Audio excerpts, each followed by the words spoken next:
I have a big mouth, so hopefully you can hear me regardless if the microphone picks it up. Chair Lips, Vice Chair Holmes, Ranking Member Russo, and honorable members of the Health Committee, thank you for this opportunity to provide testimony in support of Sub-House Bill 248. I'm a former biomedical engineer, mother of two, and advocate for health freedom, consumer rights, and informed consent.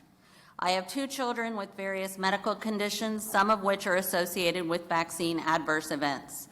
Our son was born with an undetected bowel birth defect, malrotation, and shortly after he received his hepatitis B vaccine, he stopped breastfeeding and became very ill. His bowel had twisted on itself, a volvulus, and he ended up losing over 80% of his small intestine. We spent 11 weeks in the NICU. He endured 3 major bowel surgeries, central line placement, liver failure, and even an accidental narcotic overdose. If you've never seen an infant given Narcan, count yourself lucky, because it's pretty horrible. We were told he had about a 30% chance of making it to his first birthday, and if he did, he would need a small bowel and liver transplant by age 2. The odds were so stacked against him that when he went into liver failure, by the way, from his TPN, his total parenteral nutrition, and I asked to try a newly discovered therapy, I was told by the team of neonatologists and surgeons that probably the best thing to do was let him die. So often people, parents like myself with vulnerable kids are, not treated with very much respect, and the odds are against us, so why even bother? I'm like getting off key here. So like many mothers, when he did get out, I was told that we had to be extremely cautious because he had a secondary immunodeficiency due to the extreme shortcut. We spent weeks sanitizing, cleaning, screening visitors. Our whole lives were around making sure he didn't get sick. But yet after each set of vaccines, he got almost just like clockwork, respiratory, ear infection, developmental loss. By age 2, he was diagnosed with autism. That's my journey. The relatively recent argument has been that everyone else should be vaccinated to protect those immunocompromised individuals because they cannot be vaccinated. First, it should be realized that many immunocompromised individuals are partially or fully vaccinated, at most skipping the live virus vaccines, and some experienced vaccine injuries that caused or contributed to their immune issues.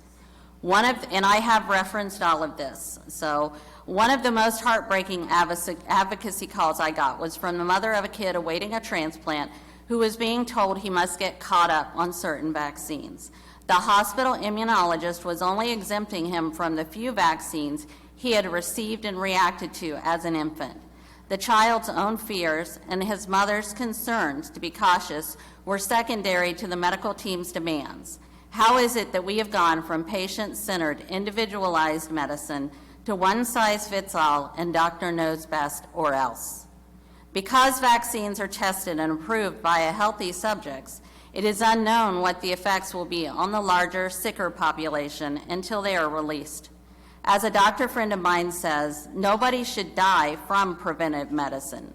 Balancing risk and benefits is a challenging process that should be done for each individual. How could I, nearly losing a child to vaccine injury and dealing with his lifelong disability, ask another parent to take that risk? Whose life is more valuable? Second, some vaccines shed. Prior to the 2015 Disneyland measles outbreak, Johns Hopkins had posted visitor guidelines for immunocompromised patients that excluded those recently vaccinated with live virus vaccines. The risk was well known and accepted. After a great deal of attention to the signs and printed guidelines, Johns Hopkins removed the live vaccine references. St. Jude still has the live vaccine references for the cancer and transplant patient care guidelines. Is it more important to convey a real risk or to preserve a narrative? Third, vaccines can and do fail, which is why we have boosters. We do not titer check routinely, so there is no way of knowing who is theoretically still protected by their vaccines.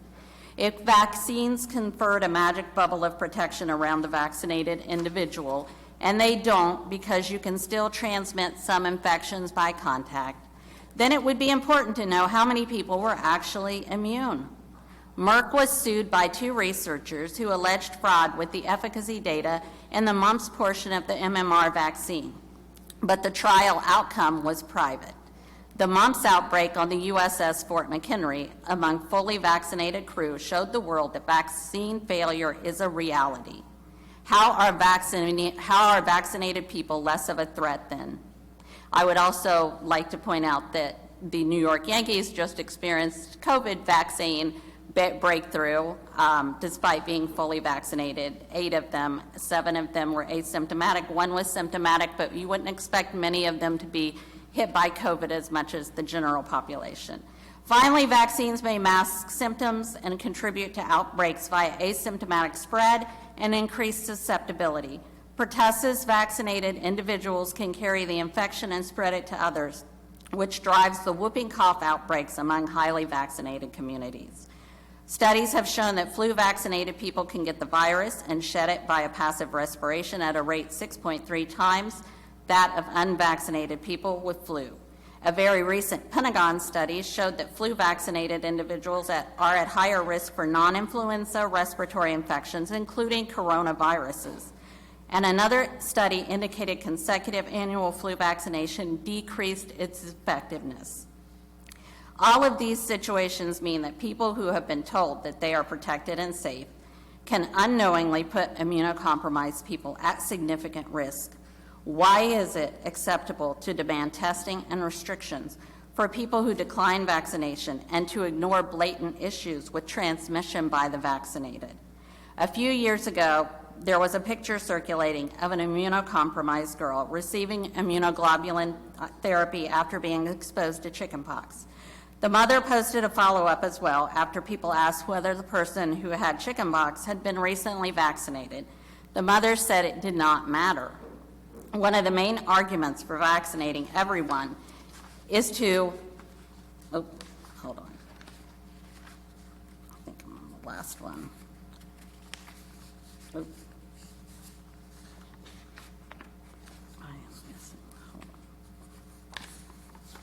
I'm missing one of my pages. Anyway,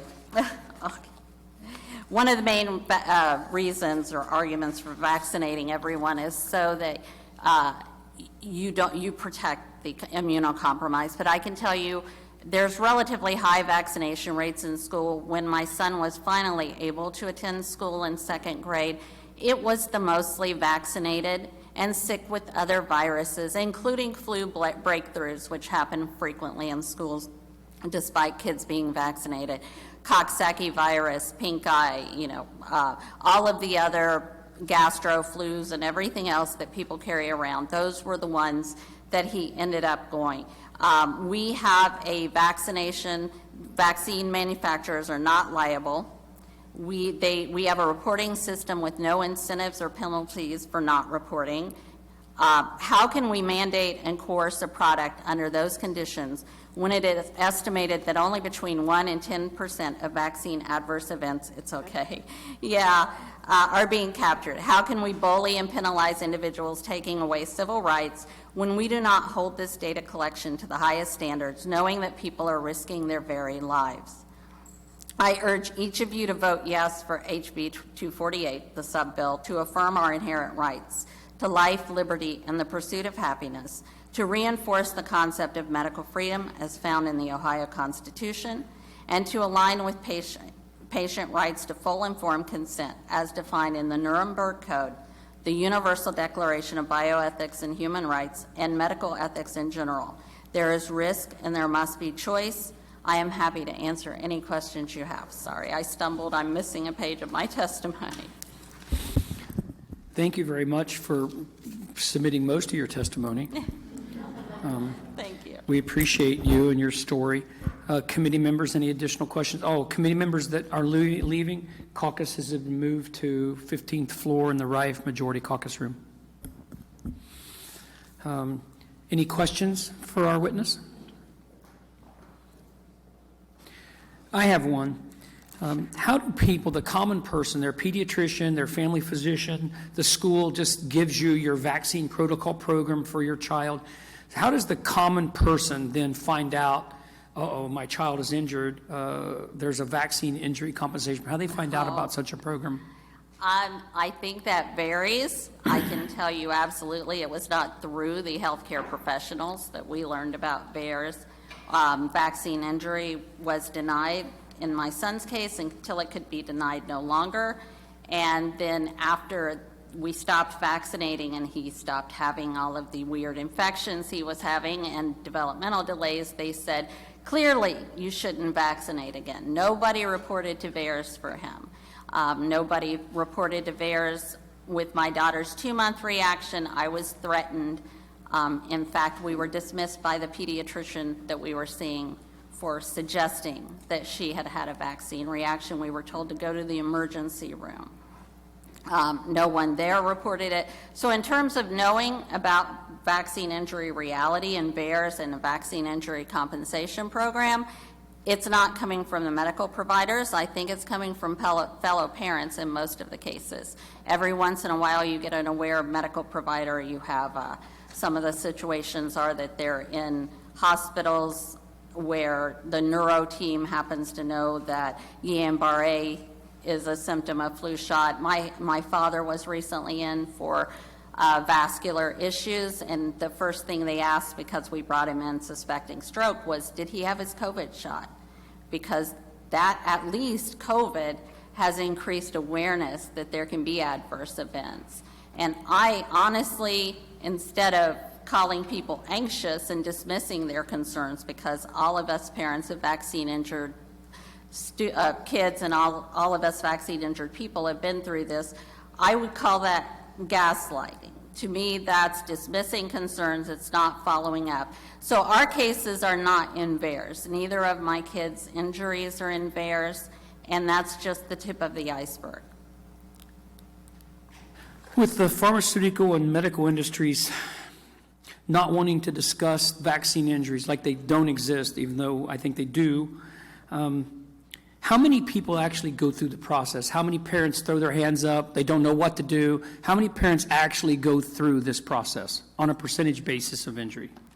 I'm not sure that that's knowable, but I believe that only of the small percentage who go through the process, only 25% ever make it fully through vaccine injury court. And then you're talking like 5 to 10 years, as Ann Abbott explained earlier.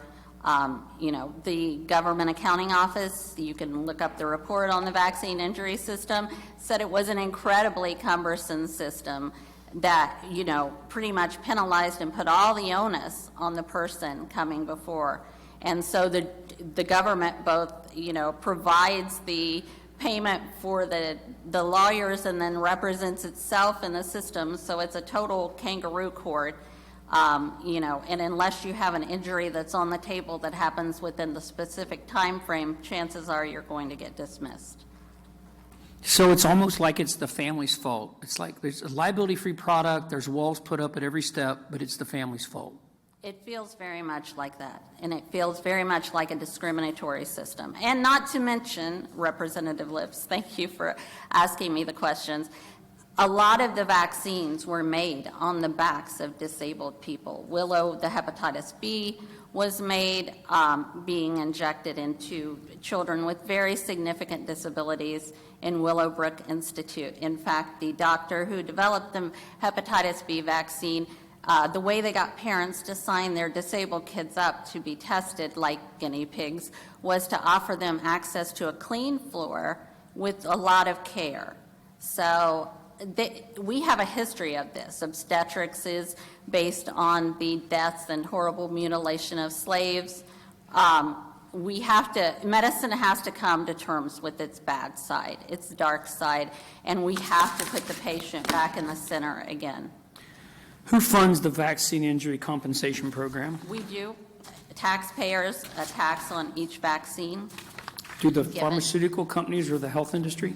No, not at all. Via the Act, they are completely removed from financial responsibility and only have financial reward from vaccines. Thank you for being with us today, Thank you. committee. You did a great job. Audience, you did a great job. I will say that the main testimony room gallery was much better behaved than the people in overflow. So we'll say that. Anything in closing?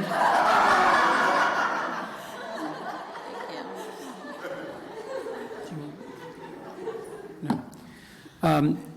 The committee, thank you very much. You may get to your committee. We are adjourned.